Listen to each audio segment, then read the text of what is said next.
For decades, aircraft carriers signaled unrivaled power, able to see threats coming hours away, and to respond with overwhelming force. But today, advances in hypersonic missiles, drone swarms, and sensor networks are closing that distance, leaving commanders with only minutes or seconds to react. If the carrier's greatest strength was time and space, what happens now that both are vanishing? The answer starts with how an entire era of naval strategy is quietly being rewritten. Aircraft carrier dominance once depended on the ability to see and respond to threats long before they closed in. The strike group was designed as a system, not just a collection of ships.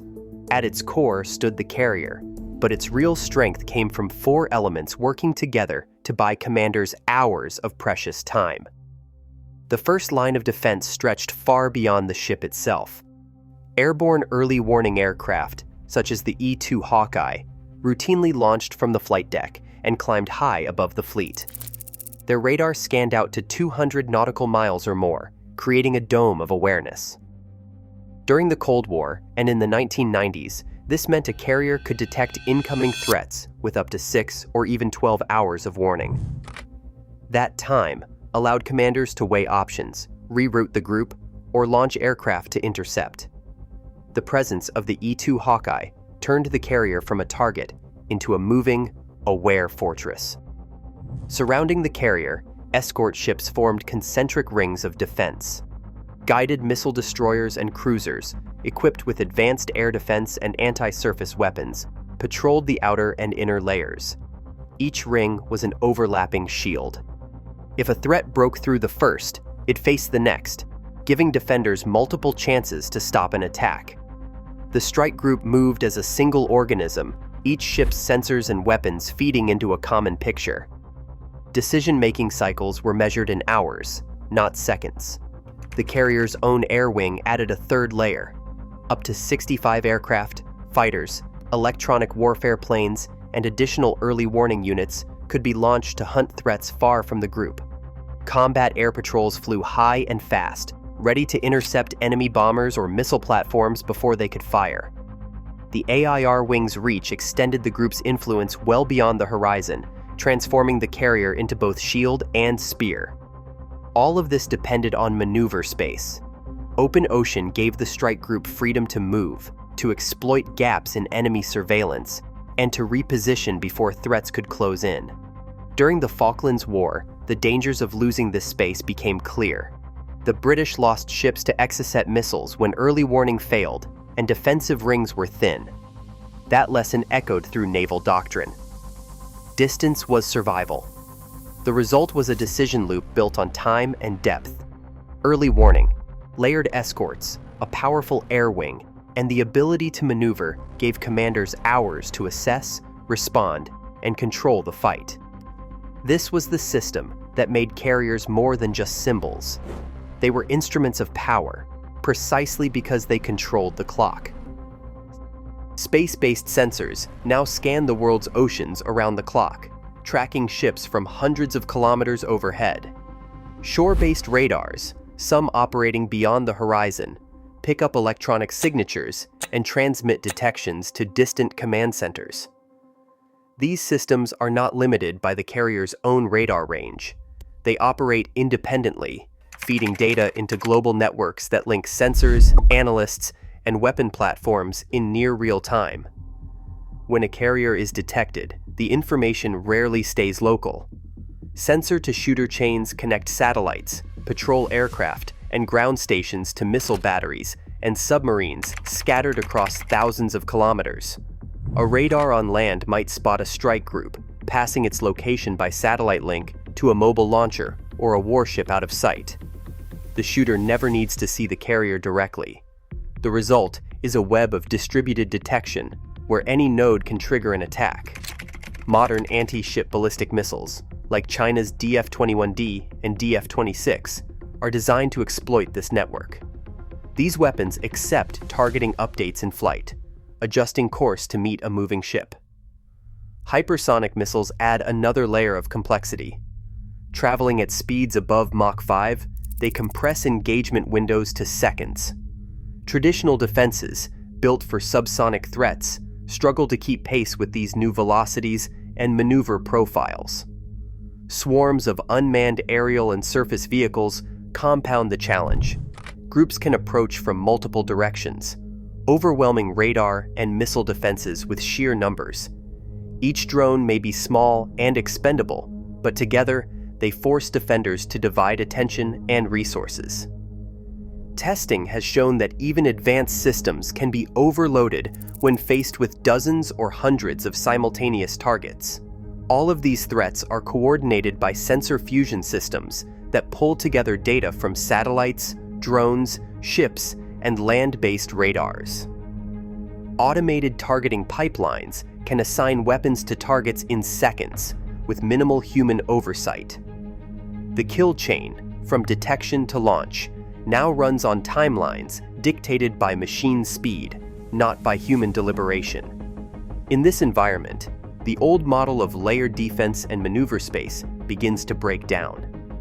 The carrier is no longer protected by distance alone.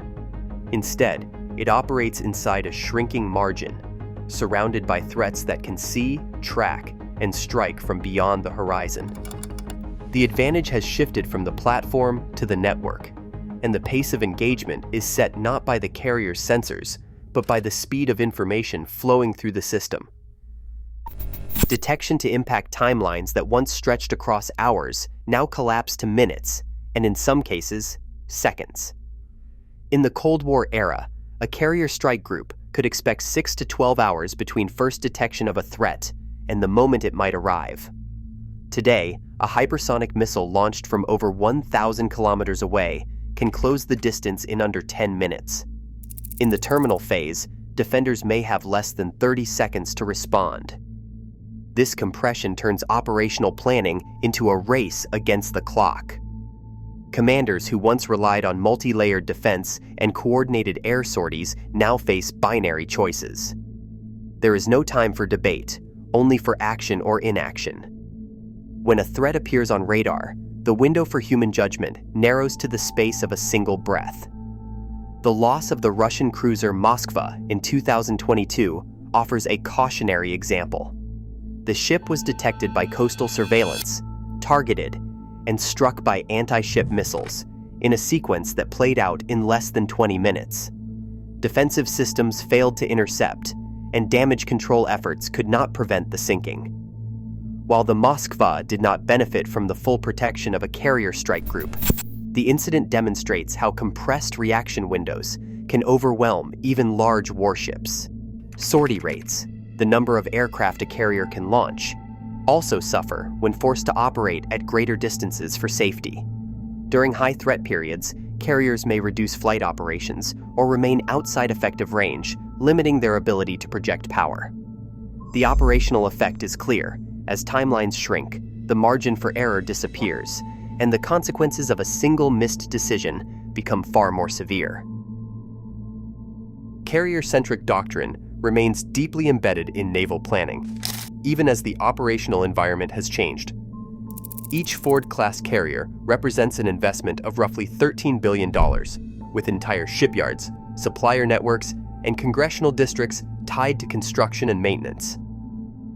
Beyond the financial commitment, carriers serve as unmistakable symbols of national power, visible, mobile, and politically resonant.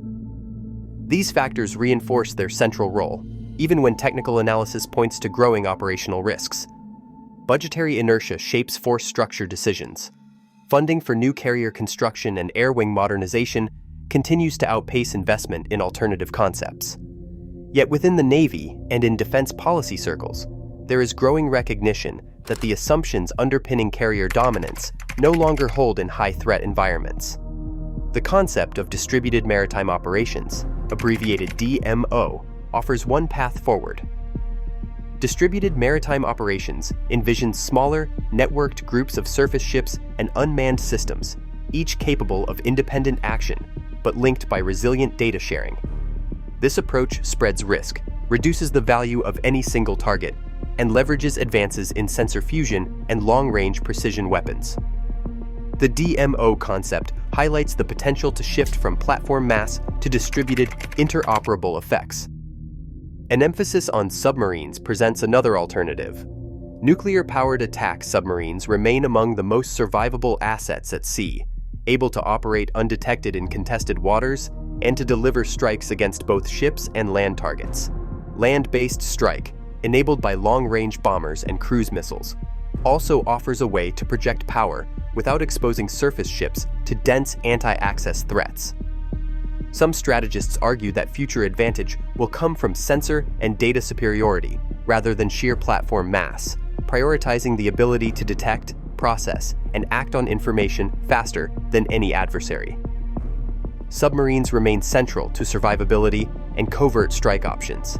Each pathway involves clear trade-offs in cost, risk, and operational flexibility. Distributed groups and unmanned systems can reduce single-point vulnerabilities, but they require resilient communications and different logistical models. Submarines offer survivability, but operate with different tempos and coverage limitations. Land-based strike extends reach, but depends on basing and political access. Sensor and data-centric approaches demand investments in collection, processing, and protected networks. Institutional incentives still favor the status quo, and procurement cycles are long. That said, incremental adaptation is underway across doctrine, testing, and acquisition. The central question is how quickly doctrine and procurement can shift to reflect the realities of modern maritime warfare, and whether new concepts can deliver credible power projection without inheriting the vulnerabilities that now accompany large, centralized platforms. The debate is technical and strategic, not rhetorical. It focuses on systems, incentives, and trade-offs, and on practical paths toward credible deterrence and resilience in a contested maritime environment. Today, carrier dominance depends less on size than on surviving in a world of shrinking margins. As sensor networks and hypersonic weapons redraw the map, doctrine lags behind reality. The future of naval power now hinges not on presence, but on adaptability. The stakes have never been clearer.